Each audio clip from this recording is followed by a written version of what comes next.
واللہ ما طلعت شمس ولا غربت الا وانت فی قلبی. آج سائنس کی دنیا یہ بتاتی ہے کہ انسان جب کھانا کھاتا ہے تو اس کے اندر بہت سارے کیمیکل آپس میں جب ملتے ہیں تو وہ ٹاکسک مٹیریل بن جاتا ہے. اگر پودا جو ہے اس کو یہ مٹیریل ملے تو پودا مر جاتا ہے. یہی مٹیریل انسان کو بھی ملتا ہے مگر انسان کی صحت پہ اثر پڑتا ہے.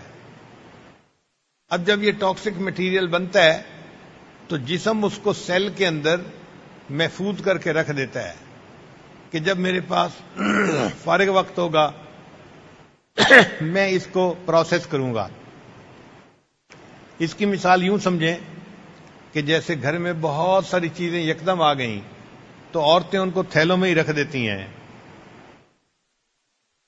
اور کہتی ہیں کہ جب میرے پاس وقت فارغ ہوگا نا تو میں تھیلوں سے نکال کے اسے الماریوں میں سجا دوں گی. تو بدن بھی اسی طرح کرتا ہے کہ وہ جو ٹاکسک مٹیریل ہوتا ہے اس کو سیل کے اندر تھیلے میں ڈال کے رکھ دیتا ہے. پھر وہ انتظار میں رہتا ہے کہ کوئی ایسا موقع ملے کہ یعنی انسان کے ہاضمے کا نظام خالی ہو. اب یہ ہماری کوتاہی ہے کہ ہم اپنے پیٹ کو خالی نہیں ہونے دیتے اور اس کا فائدہ نہیں اٹھا سکتے. جب پیٹ خالی ہوتا ہے تو جسم پھر وہ جو سائیڈ میں پڑی ہوتی ہیں نا ایسی چیزیں ان کو نکال کے ریپروسیس کرتا ہے اور انسان کے جسم کے لیے بیماریوں سے پھر بچا لیتا ہے. اسی لیے بھوکا رہنا بیماریوں کا علاج ہے.